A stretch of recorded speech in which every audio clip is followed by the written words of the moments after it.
So what's so unique about 254 Brewery? I know I like your beer. Well, I'd say every brewery is unique, you know. What's unique about our beer is in terms of being on the market, it's unpasteurized and unfiltered, so it's as natural as you can get it. Obviously, we don't add any chemicals or preservatives, stabilizers, etc. So we make very fresh, natural beer. I think that's probably what we're most proud about anyways. What we like to say is unique about our brewery. And how many beers do you have on tap, and do you use local ingredients, or do you have to source your ingredients from outside of Kenya? We use local ingredients where we can, like the sorghum beer that we just tried.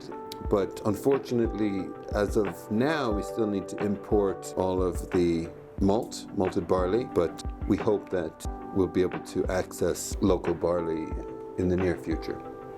Okay. And so, looking at the brewery ecosystem, why are there so few craft beer breweries in Kenya or even East Africa? I think now globally, 90% of beer is controlled by 3 or 4 companies.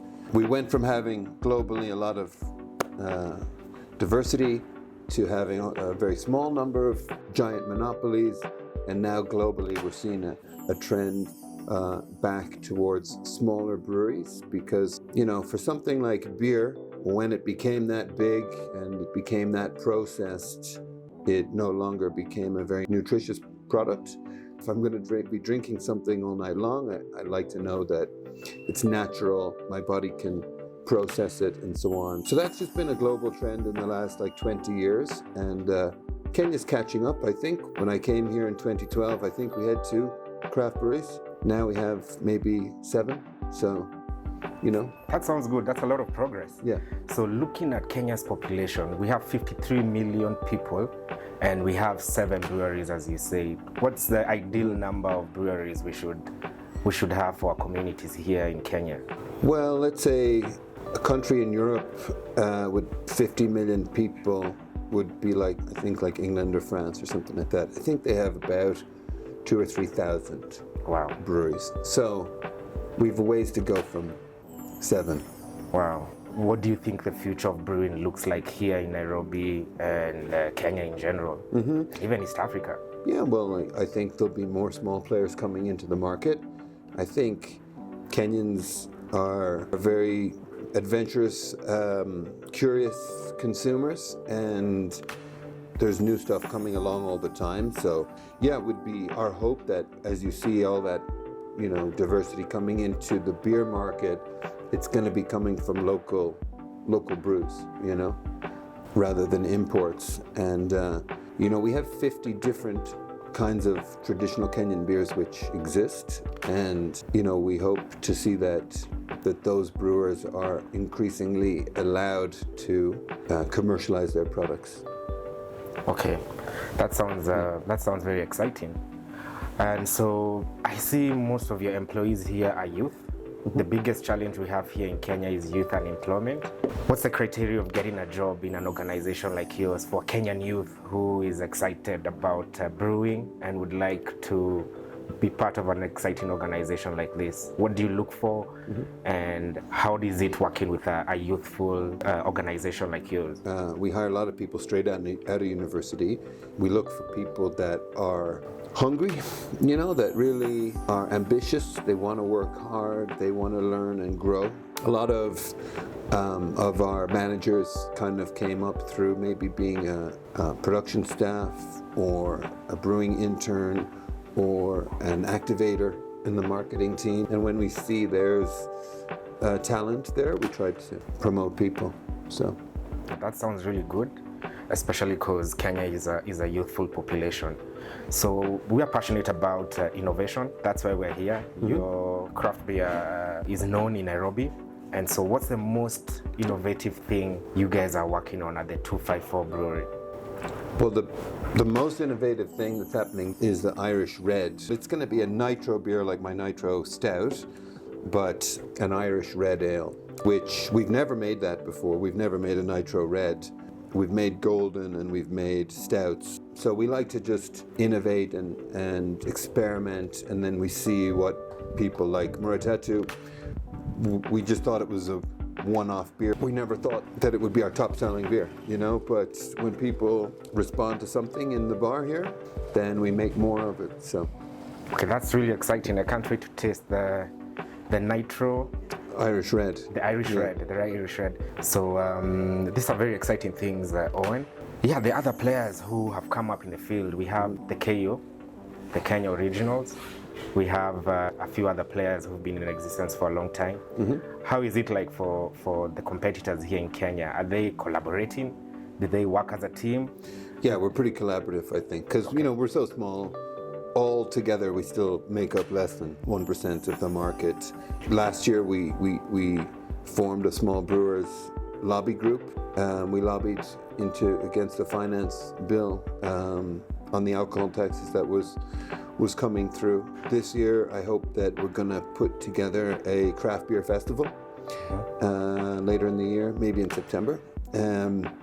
So I'm always in touch. We're always in touch with each other, frankly. In fact, since 254 got established, we've had Hopsmith coming into the market, Crafty Chameleon.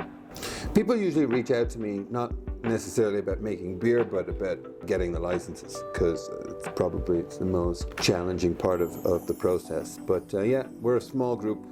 So I think that we all have the same goal in that of if we do successfully grow the space, there's more than enough room for all of us to operate within that, and us being kind of early movers in the market, hopefully we would have some brand recognition in 10, 20 years down the line. Well, and how can Kenyans access this product? Because it's still fairly unknown. We're really just in Nairobi now because we make the beer fresh and it's unpasteurized and unfiltered, so it needs to be kept cold.